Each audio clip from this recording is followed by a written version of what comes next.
प्यारे विद्यार्थियों, ਆਪਾਂ ਕਰ ਰਹੇ ਹਾਂ ਪ੍ਰੈਜ਼ੈਂਟ ਟੈਂਸ ਵਰਤਮਾਨ ਕਾਲ। ਪ੍ਰੈਜ਼ੈਂਟ ਟੈਂਸ ਦੀ ਦੂਸਰੀ ਕਿਸਮ ਹੈ ਪ੍ਰੈਜ਼ੈਂਟ ਕੰਟੀਨਿਊਸ ਟੈਂਸ, ਵਰਤਮਾਨ ਜਾਰੀ ਕਾਲ।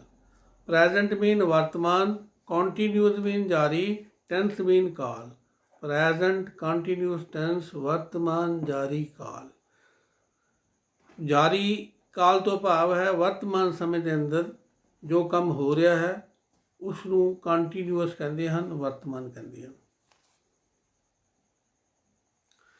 ਇਸ ਟੈਂਸ ਦੀ ਪਹਿਚਾਣ ਹੈ ਵਾਕ ਦੇ ਅੰਤ ਵਿੱਚ ਸ਼ਬਦ ਰਿਹਾ ਹਾਂ, ਰਿਹਾ ਹੈ, ਰਹੀ ਹੈ, ਰਹੇ ਹਨ ਆਦਿ ਲੱਗੇ ਹੁੰਦੇ ਹਨ।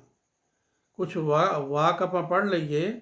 ਮੈਂ ਕਿਤਾਬ ਪੜ੍ਹ ਰਿਹਾ ਹਾਂ, ਤੁਸੀਂ ਪੱਤਰ ਲਿਖ ਰਹੇ ਹੋ, ਸੁਸ਼ੀਲ ਗਾਣਾ ਗਾ ਰਿਹਾ ਹੈ, ਰਮਾ ਕੱਪੜੇ ਪ੍ਰੈਸ ਕਰ ਰਹੀ ਹੈ। ਤੋ ਇਹਨਾਂ ਵਾਕਾਂ ਨੂੰ ਧਿਆਨ ਨਾਲ ਦੇਖੀਏ, ਇਹ ਸਾਰੇ ਕੰਮ ਵਰਤਮਾਨ ਸਮੇਂ ਦੇ ਅੰਦਰ ਹੋ ਰਹੇ ਹਨ।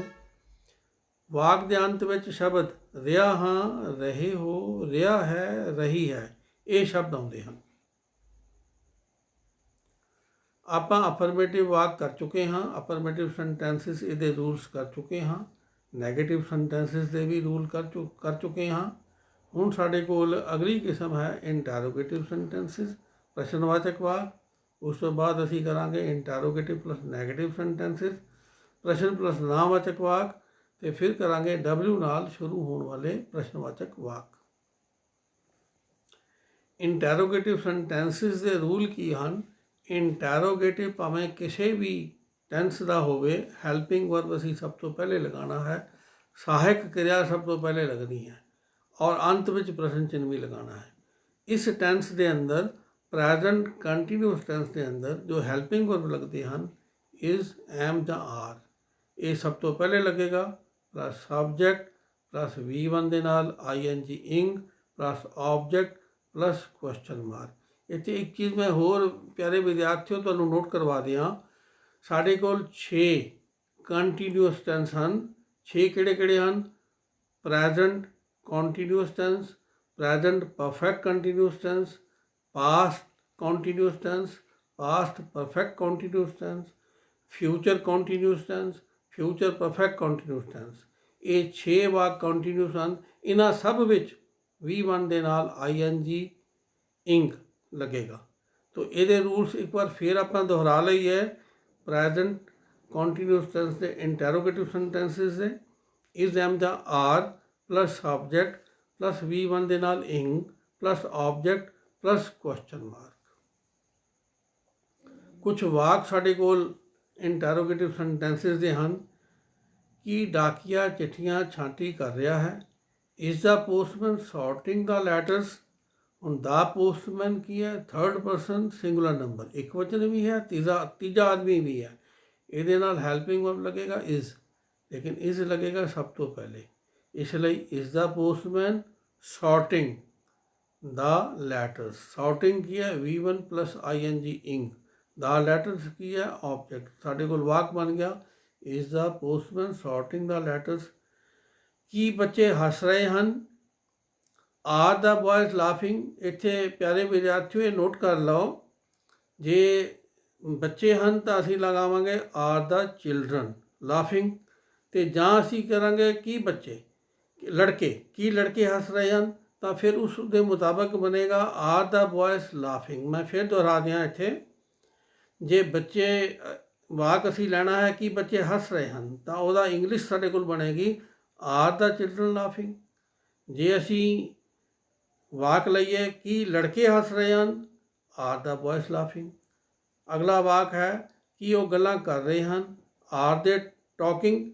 ਤਾਂ ਨੋਟ ਸਾਡੇ ਕੋਲ ਹੈ ਸਭ ਤੋਂ ਪਹਿਲੇ ਹੈਲਪਿੰਗ ਵਰਬ ਇਜ਼, ਐਮ ਜਾਂ ਆਰ ਲੱਗਦਾ ਹੈ, ਉਸ ਤੋਂ ਬਾਅਦ ਸਬਜੈਕਟ ਲੱਗਦਾ ਹੈ, ਵਾਕ ਦੇ ਅੰਤ ਵਿੱਚ ਅਸੀਂ ਲਗਾਉਣਾ ਹੈ ਪ੍ਰਸ਼ਨ ਚਿੰਨ੍ਹ। ਵਾਕ ਦੀ ਅਗਲੀ ਕਿਸਮ ਹੈ ਇੰਟੈਰੋਗੇਟਿਵ ਪਲੱਸ ਨੈਗੇਟਿਵ ਸੈਂਟੈਂਸਿਸ, ਪ੍ਰਸ਼ਨ ਪਲੱਸ ਨਾਂਵਾਚਕ ਵਾਕ। तो क्योंकि प्रश्न वाला वाक है, कुदरती है, हैल्पिंग वर्ब सब तो पहले लगेगा। तो इस टेंस के अंदर भाव प्रैजेंट कंटीन्यूस टेंस के अंदर जो हैल्पिंग वर्ब है वो है इज़, एम या आर। उस तो बाद लगेगा सब्जेक्ट, फिर लगेगा नाट क्योंकि नैगेटिव है, प्लस V1 के नाल ING इंग, प्लस ऑब्जेक्ट, प्लस लगेगा question mark. Interrogative plus negative sentences ਦੀਆਂ ਕੁਝ ਉਦਾਹਰਨਾਂ ਹਨ ਕਿ ਉਹ ਖਾਣਾ ਨਹੀਂ ਪਕਾ ਰਹੀ ਹੈ। ਇੱਥੇ ਪਾਕ ਲਿਖਿਆ, ਇਹਨੂੰ ਪਕਾ ਪੜ੍ਹਨਾ ਹੈ ਕਿ ਉਹ ਖਾਣਾ ਨਹੀਂ ਪਕਾ ਰਹੀ ਹੈ। Is Shri not cooking food. ਅਗਲਾ ਵਾਕ ਹੈ ਕਿ ਬੱਚੇ ਨਹੀਂ ਖੇਡ ਰਹੇ ਹਨ। Are the children not playing, ਕਿ ਬੱਚਾ ਲਾਟੂ ਨਹੀਂ ਚਲਾ ਰਿਹਾ ਹੈ। Is the child not spinning the top.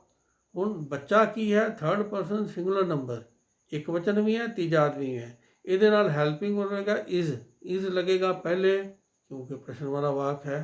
Is the child subject, the child ਤੋਂ ਬਾਅਦ ਲੱਗੇਗਾ ਨਾਟ। Spinning V1 plus ਇੰਗ।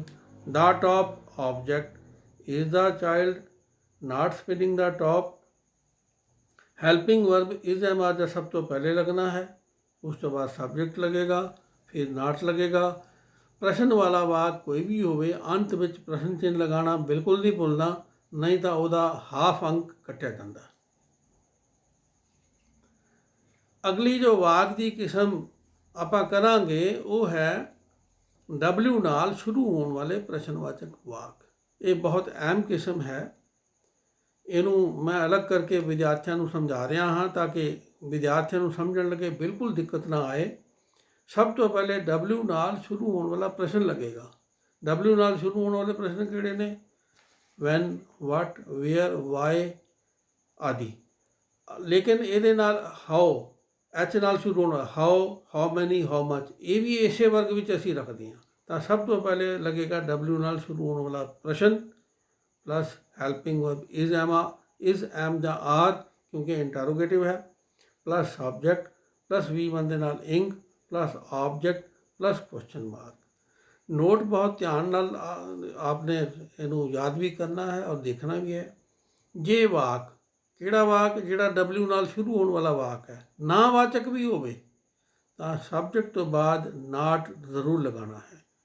ਭਾਵੇਂ W ਨਾਲ ਸ਼ੁਰੂ ਹੋਣ ਵਾਲਾ ਸ਼ਬਦ ਹੂ, ਵਿਚ, ਵਟ ਆਦਿ ਵਾਕ ਵਿੱਚ ਸਬਜੈਕਟ ਜਾਂ ਆਬਜੈਕਟ ਦੇ ਤੌਰ 'ਤੇ ਮੌਜੂਦ ਹੋਵੇ, ਪਰ ਲੱਗਦਾ ਸਭ ਤੋਂ ਪਹਿਲੇ ਹੀ ਹੈ।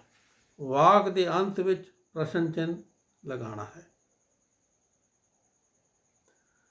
कुछ उदाहरण सेंटेंसेस बिगिनिंग विद W। बच्चा क्यों रो रहा है? वाई, ये सब तो पहले आएगा। उस तो बाद हेल्पिंग वर्ब, बच्चा की है थर्ड पर्सन सिंगुलर नंबर, इस नाल लगेगा हेल्पिंग वर्ब इज लगेगा सब्जेक्ट तो पहले। Why is the child weeping. हुण इस वाक में भी ऑब्जेक्ट नहीं है तो सानू कोई चिंता करने की लोड़ नहीं, साडा वाक बिल्कुल ठीक बन गया। Why is the child weeping, rule के मुताबिक वाई आ गया, उस तो बाद helping verb, the child subject, weeping V1 plus ing, ये साढ़े को आ गया अंत दे क्वेश्चन मार्क। दरवाज़ा कौन खड़का रहा है? Who is knocking at the door. मैं पिछली वीडियो में भी क्लीयर किया, इत्थे भी बड़े ध्यान नाल देखो।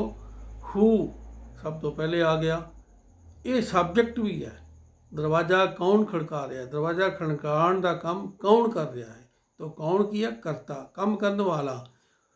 ये इत्थे सब्जेक्ट करके भी पहले आया, W नाल शुरू होने वाला शब्द है इसलिए भी पहले है। हु नाल लगेगा इज़ क्योंकि हु की है third person singular number. Who is knocking खड़का रहा, एट द डोर दरवाज़ा, who is knocking at the door, ये साडा बन गया सेंटेंस। तुसी किहड़ी पुस्तक पढ़ रहे हो? Which book are you reading. हुण विच बुक की है? ऑब्जेक्ट, क्योंकि काम किहदे उत्ते हो रहा? किहड़ी किताब ते। तो ये आना तो चाहिए अंत विच, लेकिन इत्थे आया पहले। इत्थे पहले क्यों आया? क्योंकि W नाल शुरू होने वाला शब्द है। Which book are you reading, are की है हेल्पिंग वर्ब, यू की है सब्जेक्ट, सब्जेक्ट तो पहले हेल्पिंग वर्ब लगेगा क्योंकि क्वेश्चन वाला है। Reading V1 plus ing, which book are you reading question mark. तुसी किथे जा रहे हो? Where are you going. तो W नाल शुरू होने वाले where, are you going question mark. तो ये जो साढ़े को रूल्स मैं फिर दोहरा दिया, सब तो पहले W नाल शुरू होने वाला को प्रश्नवाचक शब्द plus helping verb is am द are plus subject plus V1 दे नाल ing plus object plus question mark.